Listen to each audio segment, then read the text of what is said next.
Holla, if you hear me, and it's a good job Scott Steiner was hollering because nothing else on this show was that good. Welcome back, guys, to Fog Wrestling. Again, another top 5 SmackDown moments. Difficult to choose the top 5 purely based on the fact that there wasn't that many good moments on the show. Overall, the show was pretty poor, and for consecutive weeks now, for a few weeks in a row, it's been a lot worse than its counterpart Monday Night Raw. So I know a lot of people during this time preferred SmackDown. They thought it was a far superior show to Raw. I'm not seeing that at all. I don't get it. I personally think that Raw is a much better show. Obviously, they've got more entertaining people on Raw. I think the promos are better on Raw. I think they've got better talkers on Raw, got a better GM on Raw. And a lot of people might not agree with this, but I actually think the matches are also better on Raw. I just think we get better matches on Raw. I think you look at Raw and it's got a lot more experienced people. I just think it's the better show. I know SmackDown might have better technical wrestlers, but do they have better in-ring workers? Do they have better wrestlers overall in terms of psychology and wrestling ability? I'm not too sure. I'm not too sure. I mean, yeah, the likes of Ray and stuff. I mean, they're good. Edge, Angle, Benoit. That's great. I'm not denying that, but I don't know. For me, I prefer Raw. I think Raw is a more exciting show. Let's not forget about Chavo. Ooh, Chavo. And he is actually on this week's list, but first we need to start with the Stephanie McMahon Kurt Angle promo in number 5, or should I say backstage segment. It was Aunt Flo, Stephanie, trying to tell Kurt Angle, basically she's not in a good mood. She's having some woman troubles with Aunt Flo. Aunt Flo is flowing, but Kurt Angle didn't get it. He didn't know Stephanie had an Aunt Flo, and it was pretty funny, but I feel like the longer it went on, it did become a bit more obvious that we're pushing this here, and Angle really did look like a bit of a dipshit, but it's cool because Kurt Angle is one of the few people that can actually pull that off, so yeah, it was not bad. Comment number 4, we have Big Show versus Mueller. Not really because it was a great match, but because Brock Lesnar came out, picked up Big Show once again, F5'd him through an announce table. We've already seen this, but I mean, we've seen it another time. You said to me what's the worst match you could put on in 2002, it's probably Big Show against Mueller. Even though it didn't really happen, but like, look what Raw had. Michaels Van Damme, and this is fucking Big Show against Mueller, and they wonder why there's a difference in the ratings. Yeah, plus, I mean, I thought the whole Jericho Christian towel thing with the Dudleys was fantastic on Raw. I mean, that carried over. I mean, the women's division on Raw is a lot more entertaining. You have Victoria and Trish, then you have Stacy Keibler on SmackDown. It's just the same old shit. It's Tori Wilson and Dawn Marie having bikini contests or whatnot. Tori.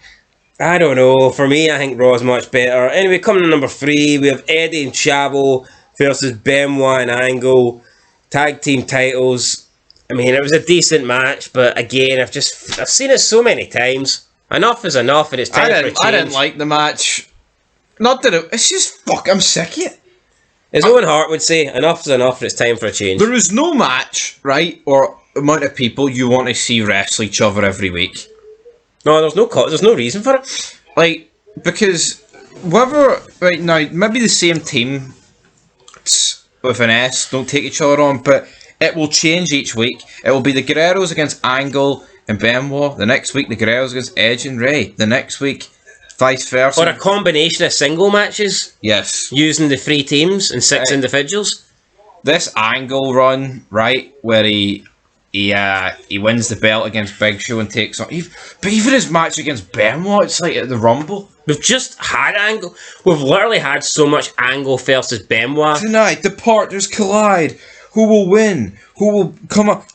Michael Cole hyping up like we haven't. They have took each other on even since forming this tag team. I would say at least 3 times, which I think is disgraceful considering they've took each other on about 300 times before that. Yeah, you think of Angle since he came in. Benoit is probably most wrestled guy.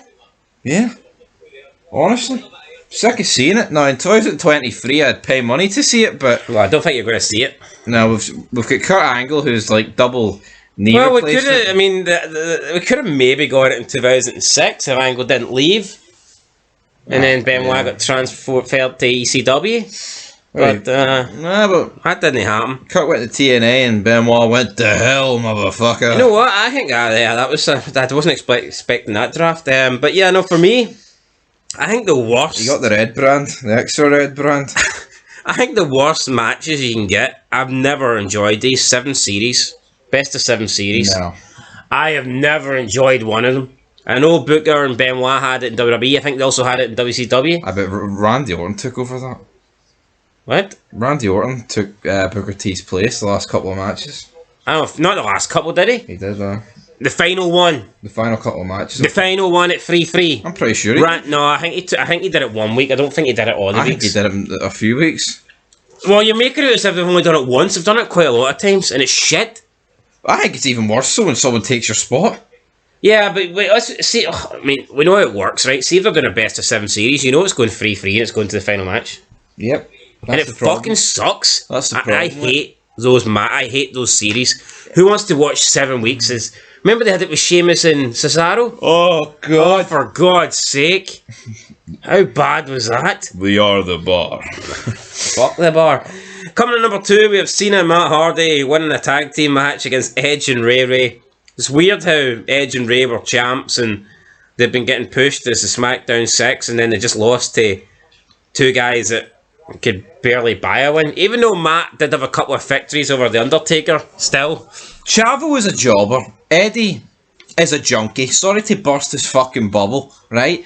Why not push Matt Hardy and John Cena as a tag team the way you're pushing the Guerreros? Cena is like 10 years younger than Chavo, and Matt Hardy is far more interesting than Eddie Guerrero. I don't care for all the marks out there that have overrated him because he died.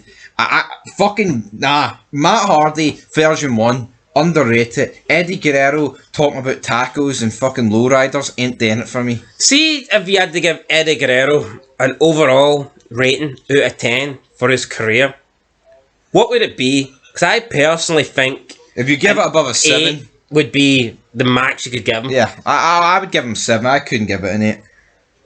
I don't think I'd give him an 8. I think 8, but I think 8 is the maximum you could give him. Yeah. But some people talk about Guerrero as if he's like the best of all time.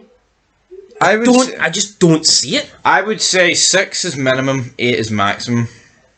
So you're going to give him in the middle, bang in the middle? Aye. What, you give him Chavo? 4. 4? You got harsh? What the fuck do you mean it's harsh? What? He was born with the tortilla chip in his fucking mouth. Not the silver spoon, by the way, the tortilla chip. Yeah, well, anyway, let's Cena and Matt won, so good for them. Hold on. If I'm saying that Eddie could be a possible 6, how am I supposed to give Chavo a 5? Ooh, Chavo, down. Well, I just look at Eddie Guerrero, right, and I think his best work actually came when he first came in with China and shit. The Roses. Mamacita Latino. See the gimmick where he was Ric Flair's henchman on Raw and he was in a bar with Austin? What were they doing? How did he go for a jobber? No wonder Austin took his ball and went home. He took his tequila and left. No wonder. Anyway, coming in number 1, we have Holla, if you hear me, Scott Steiner coming out, cutting a promo, beating up Jamie Noble. My name's Jamie Noble. Thought it was pretty interesting. Jamie Noble having a wee bit of a pose off with Scott Steiner. Scott Steiner definitely won this, and he slapped Nidia on the ass several times, which would definitely be considered sexual assault in 2023. But hey, the good old days when you could do stuff like that and it was considered entertainment. Big Papa slap. Anyway, guys, that was it. Scott Steiner, number 1. We'll catch you in the next one. Let us know who your number 1 was, and we'll see you then. Till then, peace.